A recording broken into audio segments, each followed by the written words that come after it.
Hello friends, आज मैं आपके लिए लाई हूँ रिडॉक्स रिएक्शंस का पार्ट 6 वीडियो। इसमें हम सीखेंगे rules for calculating the oxidation number. Oxidation को नंबर को कैलकुलेट कैसे कर सकते हैं हम। तो चलिए शुरू करते हैं।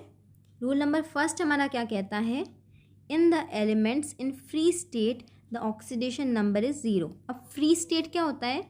फ्री स्टेट मतलब जब एलिमेंट किसी भी दूसरे एलिमेंट से कंबाइंड ना हो, जैसे कि हाइड्रोजन हो गया, H बॉन्ड H। अब हाइड्रोजन जो है ये दोनों सेम एटम्स हैं, किसी और एलिमेंट से हाइड्रोजन कंबाइंड नहीं है, इसलिए इसको फ्री स्टेट कहते हैं। ऑक्सीजन है जैसे O डबल बॉन्ड O, किसी और एटम से कंबाइंड थोड़ा ना है, खुद ही के एटम से कंबाइंड है, इसलिए ये फ्री स्टेट है ऑक्सीजन का। तो जब एटम्स फ्री स्टेट में रहते हैं, एलिमेंट्स फ्री स्टेट में रहते हैं, उस समय उनका ऑक्सीडेशन नंबर जो होता है वो ज़ीरो होता है। क्यों? क्योंकि दोनों तरफ सेम इलेक्ट्रोनेगेटिविटी है। एटम्स की इलेक्ट्रोनेगेटिविटी जो है वो दोनों तरफ सेम है, क्योंकि सेम एटम्स हैं।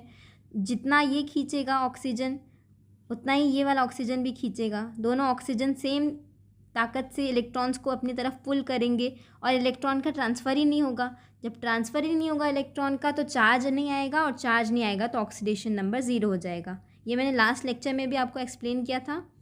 अब वो एटम्स चाहे कितने भी सारे हो, जैसे ओजोन में 3 एटम है ऑक्सीजन के O3, फॉस्फोरस में 4 एटम है P4, है तो सेम एटम्स ही ना, कितने भी एटम्स चाहे जुड़ जाएं, है तो सेम एटम्स, इसलिए कोई भी इलेक्ट्रॉन पुल नहीं कर पाएगा और इलेक्ट्रॉन ट्रांसफ़र नहीं होगा और ऑक्सीडेशन नंबर ज़ीरो होगा जब एटम्स अनकम्बाइंड स्टेट या फिर फ्री स्टेट में रहते हैं। जैसे सोडियम हो गया, सोडियम एक फ्री एटम है, ये किसी से कंबाइंड नहीं है, इसलिए इसका ऑक्सीडेशन नंबर ज़ीरो है। इसी तरह से मैग्नीशियम और एल्यूमिनियम का भी ज़ीरो होगा, एसिड का भी ज़ीरो होगा, P4 O3 Cl2 O2 H2 सबका ज़ीरो। रूल नंबर 2 पे चलते हैं। The oxidation number of ions is equal to the charge on that ion. अब ये बात समझने वाली है कि जो आयन्स होते हैं, जिनमें चार्जेस होते हैं, जो वो चार्ज होता है आयन का, वही उसका ऑक्सीडेशन नंबर होता है, क्योंकि उतना इलेक्ट्रॉन उसने लूज़ किया है या फिर उतना इलेक्ट्रॉन उसने गेन किया है, वही उसका चार्ज है। और जितना इलेक्ट्रॉन का ट्रांसफ़र होता है हमें पता है, वही ऑक्सीडेशन नंबर भी होता है। तो Na+ में एक इलेक्ट्रॉन लूज़ किया है Na ने, तो Na ने एक इलेक्ट्रॉन लूज़ किया, यानी एक इलेक्ट्रॉन का ट्रांसफ़र हुआ है, इसलिए +1 चार्ज या फिर +1 ऑक्सीडेशन नंबर। पिछले लेक्चर में हमने देखा था कि जो चार्ज होता है एटम पे, वही उसका ऑक्सीडेशन नंबर भी होता है। Mg2+ में चार्ज +2 है, 2 इलेक्ट्रॉन लूज़ किया है, इसलिए ऑक्सीडेशन नंबर +2। Cl- में ऑक्सीडेशन नंबर -1, क्योंकि एक इलेक्ट्रॉन गेन किया है। Fe3+ में +3 है ऑक्सीडेशन नंबर, क्योंकि 3 इलेक्ट्रॉन उसने लूज़ किए हैं, इलेक्ट्रोपॉजिटिव एलिमेंट है Fe। All alkali metals have +1 oxidation state. अब एल्कली मेटल्स जो होते हैं, जैसे कि सोडियम, पोटेशियम, रुबीडियम, सीजियम, ये सब जो होते हैं ये एल्कली मेटल्स कहलाते हैं। इन फर्स्ट ग्रुप के मेंबर्स होते हैं, इनकी वैलेंसी 1 होती है और हमेशा +1 ऑक्सीडेशन स्टेट में पाए जाएंगे। किसी के साथ भी कंबाइन कर दो ना इनको, हमेशा +1 ऑक्सीडेशन के साथ आपको मिलेंगे। चलिए, ये पॉइंट हो गया। All alkaline earth metals have +2 oxidation state. अब एल्कलाइन अर्थ मेटल्स में कौन आएंगे? मैग्नीशियम, कैल्शियम, ये सब एलिमेंट्स आएंगे। तो ये मेटल्स को चाहे किसी के साथ भी कंबाइन कर दो, इनका ऑक्सीडेशन स्टेट हमेशा +2 ही रहने वाला है, किसी के साथ भी कंबाइन हो जाए। Aluminium has +3 oxidation state always. अब एल्यूमिनियम एटम जो होता है, ये जो एलिमेंट होता है, इसको किसी के साथ भी कंबाइन कर लें, चाहे ऑक्सीजन हो गया, हाइड्रोजन हो गया, कुछ भी हो गया, कोई भी एलिमेंट हो गया, इसका ऑक्सीडेशन स्टेट हमेशा क्या रहेगा? +3। रूल नंबर 3 की तरफ चलते हैं। Oxidation number of oxygen is -2 in most of the compounds. ये तो हम सबको पता है कि ऑक्साइड में ऑक्सीजन का जो ऑक्सीडेशन स्टेट होता है वो -2 होता है। क्यों? क्योंकि उसकी वैलेंसी जो होती है वो 2 होती है ऑक्सीजन की। 6 इलेक्ट्रॉन होते हैं ना आउटर मोस्ट शेल में, 2 इलेक्ट्रॉन की ज़रूरत होती है, इसलिए -2 उसकी ऑक्सीडेशन नंबर होता है मोस्ट ऑफ द कंपाउंड्स में, और 2 उसकी वैलेंसी होती है। अब एक्सेप्शंस देखते हैं। इन peroxides oxidation number of oxygen is -1। In super oxides oxidation number of oxygen is -1/2। अब पर ऑक्साइड और सुपर ऑक्साइड का एग्जाम्पल हम समझते हैं। पर ऑक्साइड के एग्जाम्पल में मैंने H2O2 लिया है, हाइड्रोजन पर ऑक्साइड। इसमें किस तरह से बॉन्डिंग रहती है, बॉन्डिंग को आपको समझना पड़ेगा। एक ऑक्सीजन एटम एक हाइड्रोजन एटम से कंबाइंड रहता है और दूसरा ऑक्सीजन एटम दूसरे हाइड्रोजन एटम से कंबाइंड रहता है, और ये दोनों ऑक्सीजन एटम आपस में भी कंबाइंड रहते हैं एक बॉन्ड बना के। अब ऑक्सीजन की वैलेंसी तो 2 है, ऑक्सीजन के बीच में डबल बॉन्डिंग नहीं हो सकती, क्योंकि एक बॉन्ड वो ऑलरेडी हाइड्रोजन के साथ बना चुका है, इसलिए दूसरा बॉन्ड वो ऑक्सीजन के साथ बनाएगा। ऑक्सीजन के साथ 2 बॉन्ड नहीं बनेंगे। तो अब ऑक्सीजन और हाइड्रोजन में से ज़्यादा इलेक्ट्रोनेगेटिव कौन? Oxygen, of course oxygen. तो इसलिए शिफ्टिंग कहाँ होगी? इलेक्ट्रॉन की ऑक्सीजन की तरफ। हाइड्रोजन ने इलेक्ट्रॉन को लूज़ किया पार्शियली, इसलिए हाइड्रोजन पे कौन सा चार्ज आएगा? +1 का।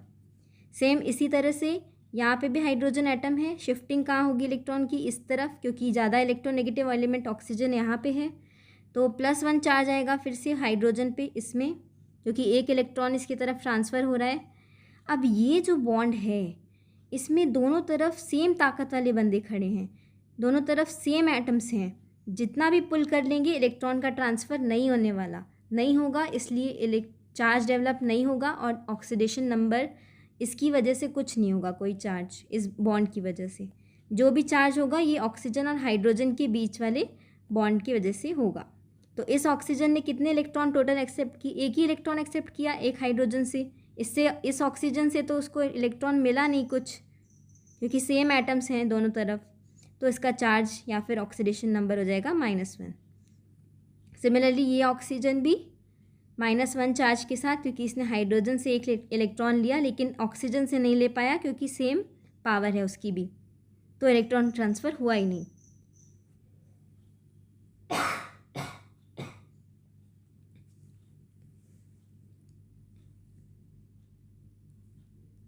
तो जो परऑक्साइड होता है उसमें 2 एटम्स में 2- चार्ज होता है, यानी कि हर एक ऑक्सीजन एटम पे -1 चार्ज, और अगर 2 एटम ले लेंगे तो 2- चार्ज, क्योंकि एक एटम पे -1 होता है, इसलिए O2 पे 2-। अब सुपर ऑक्साइड समझ लेते हैं।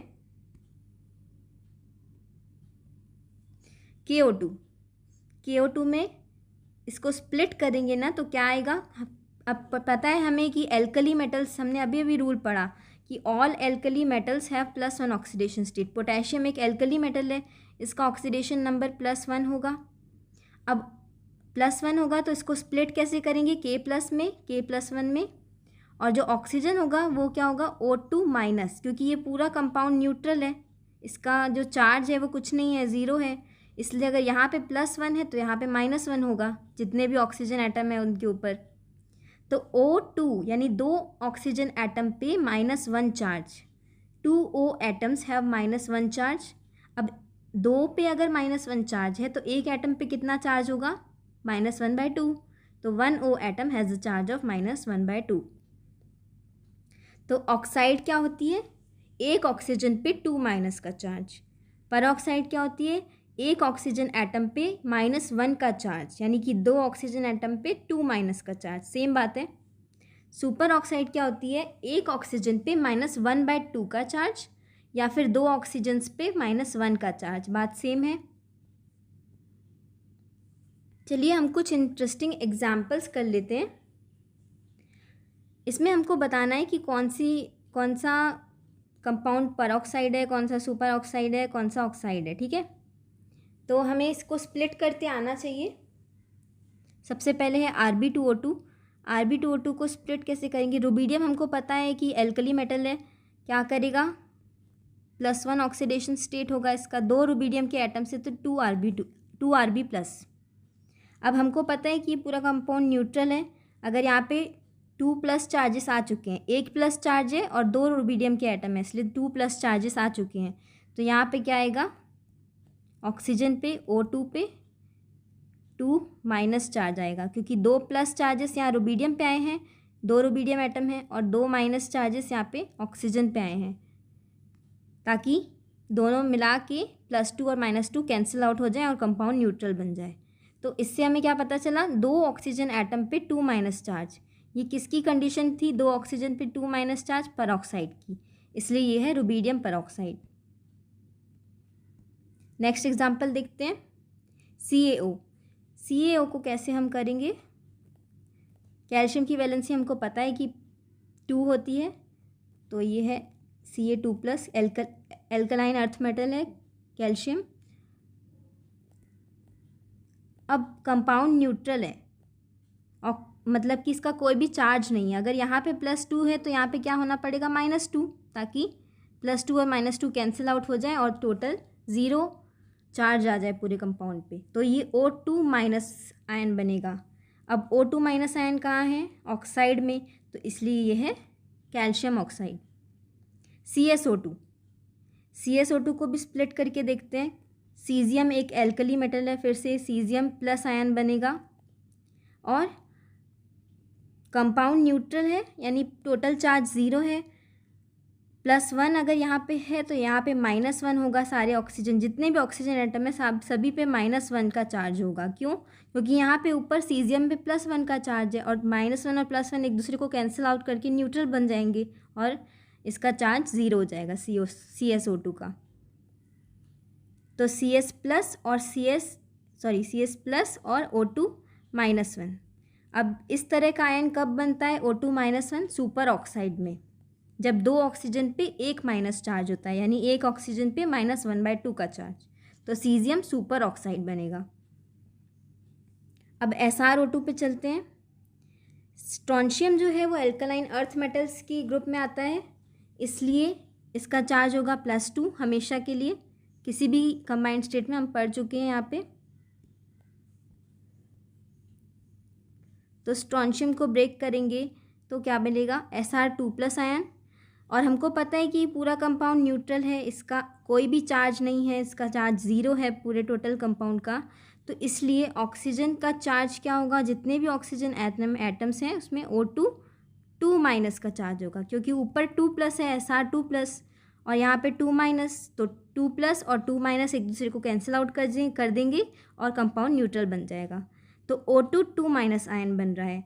और यहाँ पे हम देखें कि O2-2- आयन किस में होता है, पर ऑक्साइड में, यानी एक ऑक्सीजन एटम पे 1- का चार्ज, तो ये हो जाएगा स्ट्रोंशियम पर ऑक्साइड। अब हम CO2 का एग्जाम्पल देख लेते हैं। इसको स्प्लिट कैसे करेंगे, कार्बन की वैलेंसी 4 और कार्बन ऑक्सीजन से ज़्यादा इलेक्ट्रोपॉजिटिव है, इसलिए +4 आएगा। और ऑक्सीजन जो है वो इलेक्ट्रोनेगेटिव एलिमेंट है। यहाँ पे अगर +4 है तो 4 इलेक्ट्रॉन लेगा कौन, ऑक्सीजन लेगा। हर ऑक्सीजन एटम 2 इलेक्ट्रॉन लेता है, इसलिए 2 ऑक्सीजन एटम बनेंगे जो 2- चार्ज के साथ होंगे, यानी कि यहाँ पे ऑक्साइड बन रहा है। देख सकते हैं हम लोग O2- आयन बन रहा है, यानी कि ऑक्साइड है, इसलिए इसका नाम है कार्बन डाइऑक्साइड। अब एक और एक्सेप्शन पढ़ लेते हैं। Oxygen atom can bear positive charge also. अब ऑक्सीजन पे पॉजिटिव चार्ज ये कैसे हो सकता है, ऑक्सीजन तो इतना इलेक्ट्रोनेगेटिव एलिमेंट है, तो ये पॉसिबल है। कैसे देखते हैं, OF2 में। अब फ्लोरीन और ऑक्सीजन में ज़्यादा इलेक्ट्रोनेगेटिव एलिमेंट फ्लोरीन होता है, इसलिए ऑक्सीजन से फ्लोरीन के तरफ इलेक्ट्रॉन का ट्रांसफ़र होगा। ऑक्सीजन, फ्लोरीन का वैलेंसी जो होती है वो 1 होती है, इसलिए फ्लोरीन 1 इलेक्ट्रॉन अपनी तरफ खींचेगा ऑक्सीजन से, और ये वाला जो फ्लोरीन है वो भी 1 इलेक्ट्रॉन ऑक्सीजन से अपने तरफ खींचेगा। तो दोनों फ्लोरीन एटम के ऊपर -1 का चार्ज आ जाएगा, ये इनका ऑक्सीडेशन नंबर हो जाएगा -1। और ऑक्सीजन ने क्योंकि दोनों फ्लोरीन को 1 इलेक्ट्रॉन दिया, इसके ऊपर +2 का चार्ज आएगा ऑक्सीजन के ऊपर, तो इसका ऑक्सीडेशन नंबर +2 हो जाएगा। सिमिलरली हम दूसरा एग्जाम्पल देखते हैं, O2F2। O2F2 में इस तरह से बॉन्डिंग होती है, पहले ऑक्सीजन और फ्लोरीन के बीच में इस तरह से बॉन्ड होती है। फ्लोरीन और ऑक्सीजन में इलेक्ट्रोनेगेटिव ज़्यादा फ्लोरीन, फिर से फ्लोरीन की तरफ इलेक्ट्रॉन शिफ्ट होगा, फ्लोरीन पे -1 का चार्ज आएगा। इस तरफ भी फ्लोरीन की तरफ इलेक्ट्रॉन शिफ्ट होगा ऑक्सीजन से, और -1 का चार्ज यहाँ आएगा। अब ऑक्सीजन पे +1 का चार्ज इसलिए है क्योंकि ये वाला जो बॉन्ड है इसमें सेम पावर वाले एटम्स हैं दोनों तरफ, इसलिए इलेक्ट्रॉन का ट्रांसफ़र बिल्कुल नहीं होगा, क्योंकि सेम पावर वाले एटम्स हैं, इसलिए इस बॉन्ड की वजह से कोई भी चार्ज ऑक्सीजन पे डेवलप होने वाला नहीं है। चार्ज डेवलप होगा केवल फ्लोरीन और ऑक्सीजन के बॉन्ड से। तो यहाँ पे +1 क्योंकि एक इलेक्ट्रॉन इसने ट्रांसफ़र किया फ्लोरीन को इस तरफ, और यहाँ पे भी +1 क्योंकि इस ऑक्सीजन ने इस फ्लोरीन एटम को ट्रांसफ़र किया। तो ऑक्सीजन का ऑक्सीडेशन नंबर +1 हो जाएगा। रूल 4 देख लेते हैं। The oxidation number of hydrogen is +1। बिल्कुल, हाइड्रोजन इलेक्ट्रोपॉजिटिव एलिमेंट है, +1 ऑक्सीडेशन स्टेट होती है, उसकी वैलेंसी भी 1 होती है। एक्सेप्शन क्या है?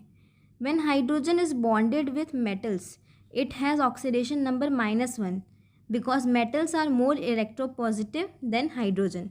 ऑफकोर्स मेटल्स जो होते हैं वो इलेक्ट्रॉन डोनेटिंग टेंडेंसी उनकी ज़्यादा होती है, किसकी कंपैरिजन में? हाइड्रोजन की कंपैरिजन में। इसलिए वो हाइड्रोजन से ज़्यादा इलेक्ट्रोपॉजिटिव हुए, और ज़्यादा इलेक्ट्रोपॉजिटिव होने की वजह से हाइड्रोजन के साथ जब वो कंबाइन होते हैं तो हाइड्रोजन की जो ऑक्सीडेशन नंबर होती है वो नेगेटिव होती है। जैसे कि MgH2, अब MgH2 में मैग्नीशियम की वैलेंसी 2 होती है, +2 उसका ऑक्सीडेशन नंबर हो जाएगा। 2 इलेक्ट्रॉन लेगा कौन? हाइड्रोजन। एक हाइड्रोजन 1 इलेक्ट्रॉन लेगा, 2 हाइड्रोजन 2 इलेक्ट्रॉन लेंगे, एक हाइड्रोजन पे -1 का चार्ज आएगा, ये इसका ऑक्सीडेशन नंबर हुआ। सिमिलरली NaH में सोडियम +1 एल्कली मेटल है, और हाइड्रोजन इलेक्ट्रॉन एक्सेप्ट करके -1 ऑक्सीडेशन स्टेट। सिमिलरली CaH2 में देख लेते हैं, कैल्शियम एल्कलाइन अर्थ मेटल है, +2 ऑक्सीडेशन नंबर होगा इसका। 2 इलेक्ट्रॉन कौन लेगा? हाइड्रोजन एटम्स लेंगे, एक हाइड्रोजन एटम 1 इलेक्ट्रॉन लेगा, इसलिए -1 का चार्ज डेवलप होगा, यही इसका ऑक्सीडेशन नंबर भी है। रूल 5 देख लेते हैं। Fluorine has oxidation number -1 in all it's compounds. Of course fluorine सबसे ज़्यादा इलेक्ट्रोनेगेटिव एलिमेंट है पूरी पीरियोडिक टेबल में, इससे ज़्यादा इलेक्ट्रोनेगेटिव एलिमेंट और कोई नहीं है, इसलिए ये किसी के साथ भी कंबाइन होता है तो -1 का जो इसका चार्ज डेवलप होता है हर कंबाइंड स्टेट में। Other halogens chlorine, bromine and iodine also have oxidation number -1। दूसरे हैलोजेंस जो होते हैं फ्लोरीन के ग्रुप में जो आते हैं, क्लोरीन, ब्रोमीन, आयोडीन, इनका भी ऑक्सीडेशन नंबर -1 होता है क्योंकि ये भी इलेक्ट्रोनेगेटिव होते हैं। लेकिन एक्सेप्शन क्या है? Chlorine, bromine and iodine can have plus oxidation state, positive oxidation state भी हो सकता है। कब? When combined with oxygen. अब क्लोरीन, ब्रोमीन और आयोडीन जो हैं वो इलेक्ट्रोनेगेटिव तो हैं लेकिन ऑक्सीजन से कम इलेक्ट्रोनेगेटिव हैं, इसलिए जब वो ऑक्सीजन के साथ कंबाइन करेंगे किसी कंपाउंड में तो उनका ऑक्सीडेशन स्टेट पॉजिटिव होगा। एग्जाम्पल्स हम धीरे धीरे पढ़ेंगे आगे इसके। I hope you understood this lecture. Thanks for watching.